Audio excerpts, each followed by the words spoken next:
entrepreneurs, get ready because the coronavirus may have us at home, but it ain't stopping the show. So don't go away because now is the time to level up. Bill Prince George's is a proud sponsor of Level Up. Bill Prince George's, strengthening diverse local and minority businesses 360 degrees.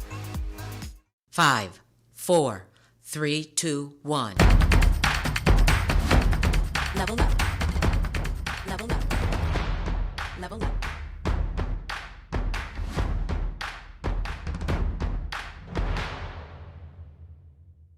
Hello, I'm Denise Smith, and welcome to Level Up. As we all know, the entire country is in a state of emergency due to the novel coronavirus pandemic, also known as COVID-19.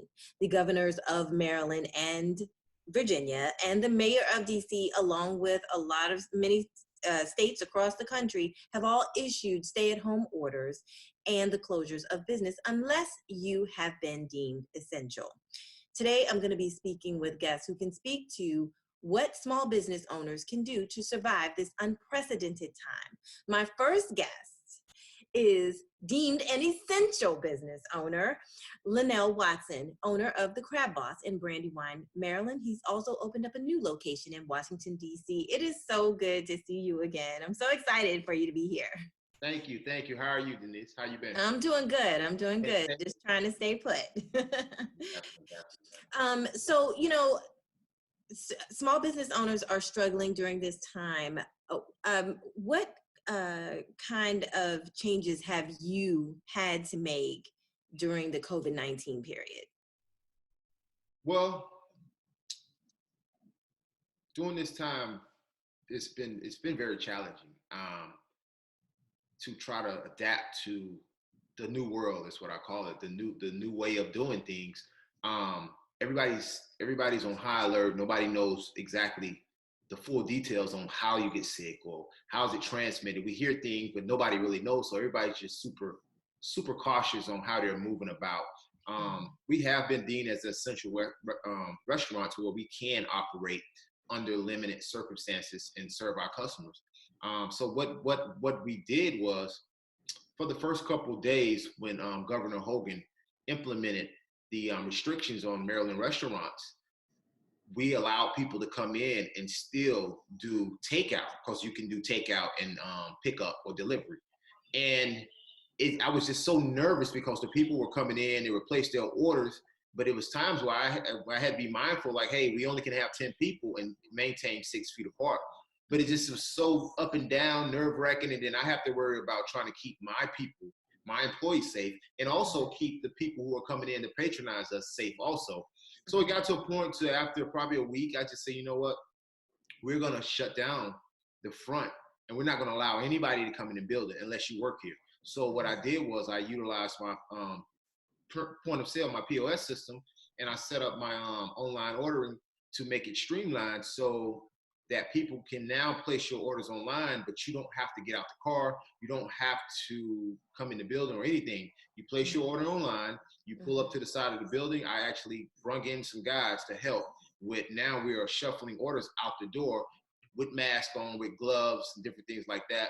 And we're requesting people to also wear masks, which everybody doesn't comply, but we're trying to do it as safely as possible. So when you place your order, you come to our restaurant, we bring the food out to you with gloves on, with a mask, and it's basically, that's the transaction. When I instructed them, keep your distance from the car, arm's length, pass them their food, and that's how we're maintaining right now.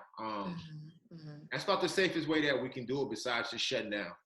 So is it safe to say that you've seen a decline in business, in sales? Yes. Okay. Yeah. Can you put a number to it, like maybe say 50%? Honestly, not as much as other businesses has been, but I really can't put a number, because what I saw a decline in was a lot of people that came in the door. Okay. So a lot of that switched over to the curbside, but I would probably say 20-25%. Okay. What are some new marketing strategies that you've put in place since this time? So I've marketed. I've actually put into place family, more family orientated dishes because I know families are at home and it's not just one person getting something to eat or two people. So now we've created more of an array of platters that accommodate a family of four, a family of six. Um, we've implemented stronger marketing skills directed towards letting people know we have a safe environment, that we clean every day. We have special chemicals that I get from one of my chemical vendors that we spray down everything every day. We make sure our employees wash their hands thoroughly. That I provided also masks for everybody. That they every day they come in with masks. I'm making all my employees wear masks. Like I say, rigorous Sure. hand washing and stuff like that. That's what we're doing to make customers feel safe that, hey, we're going to get our food from over here, but they're trying to abide by everything to keep us safe and keep their employees safe too. So to minimize the risk. You know, you have a pretty strong presence on social media marketing. Have you made any changes there? I've made changes as far as alerting people to how safe that we're trying to operate. I've tried to be a voice of giving people inspiration and hope through this time, just motivating them, telling them to keep their head up and things will be over soon. I've also tried to reach out to certain people to try to assist them during this time. As far as I know, there's a lot of families that are suffering because of loss of jobs. So I actually, on my birthday, I did a on my birthday, I had people cash at me. Like $1. I asked my customers or my followers to send me $1 a piece for my birthday. What I did was match that to donate that to people in need. So I've been kind of doing things like that, just trying to be more of a help instead of sitting there just pulling out. I'm trying to put in and help people because a lot of people need help. Right now, it's about helping everybody. Okay. It's not about really making money to me right now. Yeah. Lenell Watson, it's been great to have you on today. If you could just let everybody know if they want to learn more about the Crab Boss or how to reach you, can you give us that information? Sure. It's been great talking to you too, Denise. Well, if you want to reach the Crab Boss or find out anything about us, you can go to www.crabboss.com. We're located in Brandywine, Maryland. We also have a location in Washington, D.C. that's soon to open as soon as the restrictions are relaxed more and we can move around safely. But that's where you can find anything you want to find about the Crab Boss and how we operate. Thank you. Thank you. Don't go away because we'll be right back. When it comes to your money, whatever you want to get smart about, you can find at smartaboutmoney.org. Smart About Money is a free online resource. We are a non-commercial, non-profit organization dedicated to helping people just like you get information about money. For everything from how to build an emergency fund to how to deal with job uncertainty, smartaboutmoney.org has the answers you've been looking for. Smartaboutmoney.org, the easy place to start when you want to get smart about your finances. Welcome back to Level Up. We are talking small business survival during the COVID-19 pandemic. Thank you for tuning in. My next guest is no stranger to Prince George's County small businesses, Ms. Shelly Gross Wade, President and CEO of the county's lending institution, FSC First. Shelly, thank you so much for joining us. My pleasure, Denise. Thank you. I appreciate the invitation. I know that FSC First deals a lot with SBA funding programs. Is there any advice that you have before we get to the county's program? Is there any advice that you have for small businesses that are trying to get access to those SBA funds? Absolutely. This is, while we recognize that small and minority businesses have truly been impacted by COVID-19, I think it's more important now than ever that we take the time to step back and reassess where we want to be after COVID-19.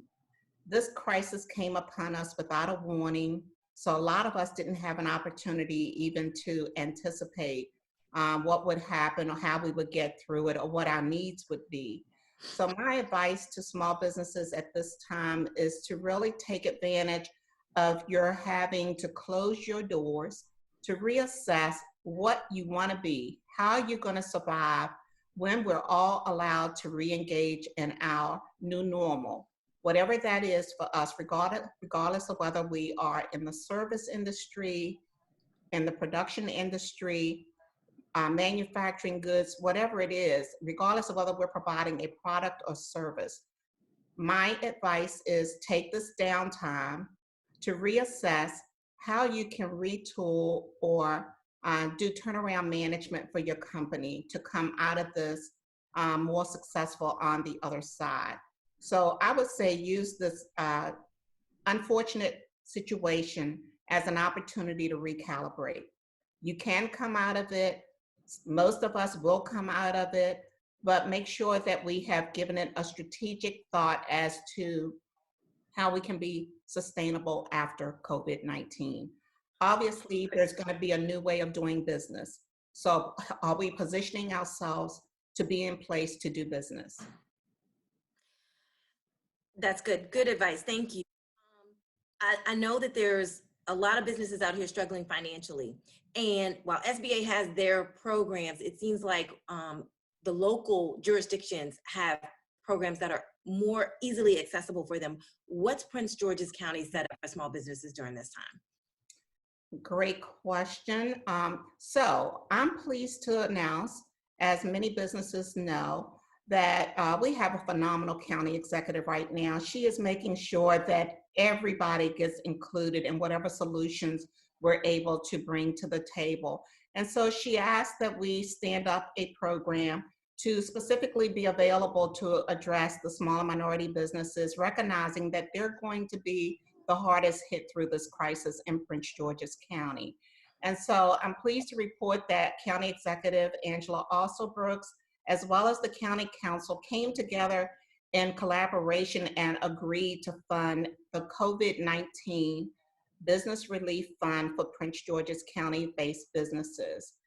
That program is designed to provide immediate cash assistance to those businesses that are hardest hit, primarily in our service industries in the county. And so I'm pleased to report that we opened the application cycle on April 13th. And as we speak today, there are well over 2,000 applications in the queue in various stages of preparation. And about 350 of them have actually completed uploading all of the required documents. So we're well on our way with interviewing and reviewing and analyzing those businesses to make sure that the money gets out on the street as quickly as possible. Okay. What's the application process like? You said that you mentioned 2,000 applicants already, 350 have successfully submitted everything they needed to submit. Mm-hmm. Quite a few that haven't been able to say the same thing. So what are you running into? What are some of the challenges and what's the process? Mm-hmm. So the process is, and we took into consideration that we're in crisis mode right now, so people don't have a lot of time to really get into the weeds, if you will, about what their need is. We are taking them at their word that they've been impacted by COVID-19. We're just simply asking them to give us a need statement. But the application process is very intuitive, it's very user-friendly. It involves an online loan application that they would fill out at COVID-19 at pgcedc.com. So it's an online application. It is very intuitive. Once you answer 1 or 2 questions, the rest of the questions will pop up. You fill in the answers. You upload 4 documents, only 4 documents. We're asking for your 2018 tax returns for the business, your 2019 tax return for the business, and if you have filed an extension, you simply tell us that you filed for an extension, but give us your income statement for 2019. And we're asking for the income statement for the first 3 months of 2020, which would be January, February, and March, all of which you would print off of your QuickBooks system or whatever automated accounting system you're using. The final document that you'll be uploading is a jobs certification statement. You're going to tell us how many jobs you had at the beginning, pre-COVID, and how many you have now. And finally, you'll fill out a 4506T form, which is authorizing us to pull a transcript on your taxes. It sounds like a fairly easy process. Yes. Are you able to fulfill or, fund all of these requests? Well, we've not reached our maximum level of funding yet. The county stood the program up with $15 million. And so last week we approved our first 14. Today we're in the process of approving another 24. And I would say going forward, we're going to be looking at 20 to 30 applications weekly that will be approved. We've also put in place a very streamlined closing process. The documents will be shared by the Office of Law, and the Office of Finance will disperse all loan proceeds via a wire transfer. Okay. What about eligibility requirements? In order to qualify for these funds, the first requirement is that you must be a Prince George's County-based business. The second eligibility is that you must have been in business in 2018. As early as 2018. And the third eligibility is you must demonstrate that you've been impacted by the COVID-19. Okay. That's it. Okay. Well, it doesn't sound like a whole lot. And it sounds very hopeful for small businesses. Can you give us that website again where businesses can go to apply? Sure. It's COVID-19 at pgcedc.com. And, I just want to circle back just really quick. I mean, because, just like SBA ran out of funds, Mm-hmm. If the county runs out of funds for this program, is there going to be another effort to refund it? I can't speak to that right now. I will say this. One of the requirements for the program is that the borrowers check the box as to whether or not they have attempted to gain access to all of the available resources that have been made available by the SBA as well as the state of Maryland. And so they will be checking the box. So we're looking at these loan requests as if we're not the only one that's providing a solution. And then finally, I'll just say that the maximum a business can request in a direct loan is $100,000. And then there's also a grant component. So if they employ less than 10 workers, they can apply for a grant of up to $5,000. But if they employ 10 or more, they can apply for a grant of up to $10,000. And they're not mutually exclusive. They can have a grant as well as a direct loan.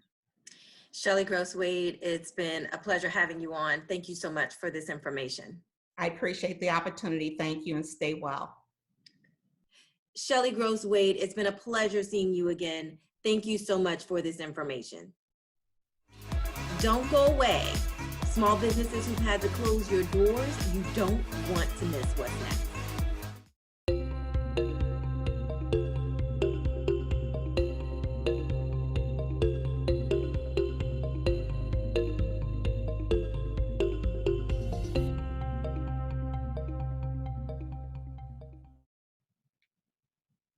Welcome back to Level Up.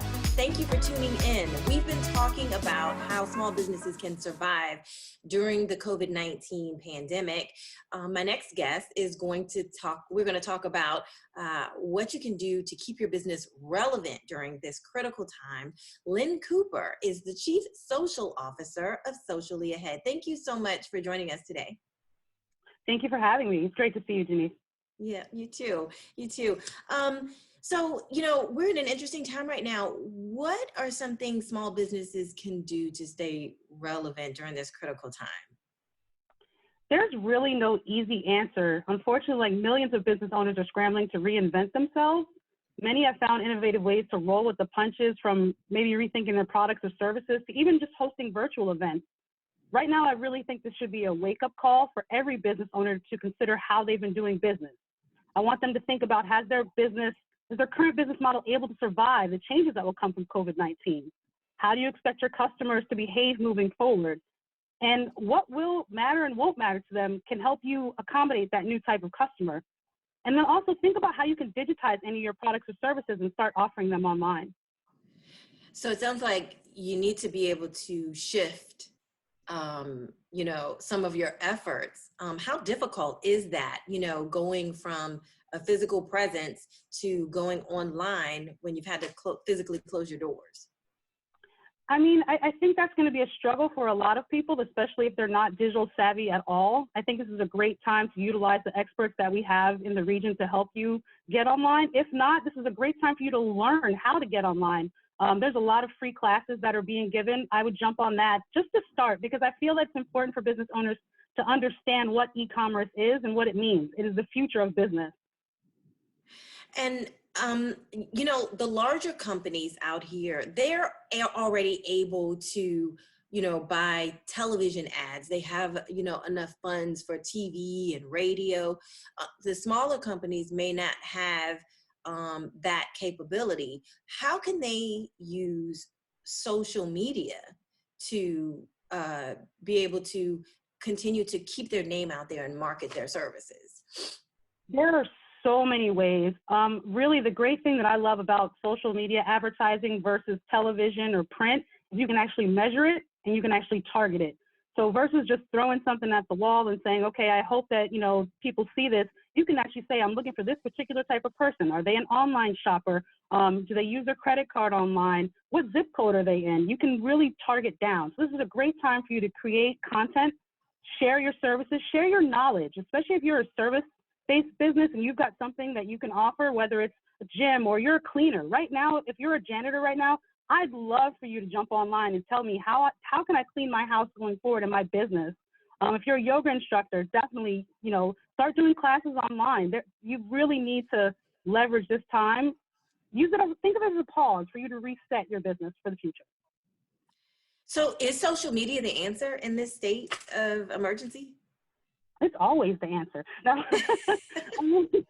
for me, you know, for a long time, I've really been, you know, what I call myself the digital instigator. Like, I've really been trying to force people to understand that this is the future of business, but it is one component of your business. It's part of what I call integrated marketing. So, you know, your social piece is going to be one little segment that you need to go. But right now, push it as much as possible. And don't think about it just selling online right now. You've got to focus on building your audience and get them getting to know you. So let's talk about that, because, you know, a lot of companies, or a lot of people even, are under the mindset that, you know, in order to have a strong presence, you have to have a certain number of followers in order for people to be able to pay attention to you. How does it work for small businesses? Is that really the case? Do you have to have 1 million followers in order to be relevant? No, absolutely not. I think that's the misconception. I think people think followers equal purchase, and that is the least true altogether. It's more about your engagement. And so when I'm looking at engagement and reach, who are you engaging and where are you reaching to? And then it's the same principles of sales and marketing. You're gonna have several touch points before that person actually buys something. So this is a great time for you to leverage social, to build those numbers, one, but to reach a whole brand new audience, as well as engage with those existing customers you have. Go back through your database, find those emails, start to send those folks emails. Go online, start to plug in their email addresses within your Facebook so that you can target them directly. There's a lot of different things you can do at this time. But yes, digital is the definitely key component here. Okay, so you're saying that you can go back to your database and get email addresses and plug them into Facebook? Is that something? Yeah. It's just really from an ads manager perspective, and Facebook, it does get a little complicated, but I definitely, like I said, there's a lot of tutorials online, and if anybody needs help also, I'm available to help. Well, that's great. How can people get in touch with you if they want to use your services? Sure, they can reach me on any social media platform under Socially Ahead, or email me at Lynn, Lynn, at sociallyahead.com. You know, this pandemic has really forced people to really, I like to say they have to change their mindset, because, and as you stated earlier, they have to start to get creative innovation during this time, I think, is going to be key. Would you say, shifting your services, how can that be brought forth through social media, and in terms of which platforms are the best ones for them to use, during this time? Again, that goes back to a case-by-case basis based on the type of business that they have. But, depending on your demographic, if you've got a younger demographic, I would definitely say Instagram. If you've got a fashion brand, Instagram, something visual. If it's Facebook for a lot of people, because there's a core audience on Facebook. So if you're looking for, folks that are, 25 to 65 plus, I would say Facebook is a great platform to use. Okay. And during this time when they're trying to stay engaged with their companies, because I've heard some stories on television, how a coffee shop just switched their services over to being online while maintaining constant contact with their customers. So if they're selling products and they're maintaining their customers, do you think that there's a good chance for survival here? I mean, with businesses having to close doors, it's a scary time. How can we ease their worries and give them specific things to do? Sure. First, let's say we are all in this together. Let's just start there. We are all going through this pandemic together. We all are in kind of different boats, but we're going to push and persevere. First things first, I would say definitely cut your expenses if you can. I would really see if you could ask your landlord, if you've got brick and mortar, can we pause our rent for a minute? If you have cable service, let's cut it off. I mean, before you have to let go of employees, find other ways you can cut your business budget as well as your personal budget. I mean, I don't know, like me, I was blessed to get some of my auto insurance money back, from a quick phone call. But I've really seen some great Black businesses online just doing amazing things. I saw a swimsuit line today that she had, swimsuits that she couldn't sell, so she just gave them away. But in doing that contest giveaway, she attracted 1,000 more new followers to her business. And then she said, I think she had 100 plus purchases as well. Okay. Listen, Lynn, thank you so much for coming on and for the advice that you're giving these small businesses. I mean, during this time, we really need as much advice as we can get. So thank you. It's my pleasure. Thank you, Denise, for having me. And that's our show for today. Again, I want to thank all of my guests, Linnell Watson, Shelly Gross-Wade, and Lynn Cooper. Level Up is proudly sponsored by Build Prince George's. I'm Denise Smith, and remember, your success is our success. We'll see you next time on Level Up.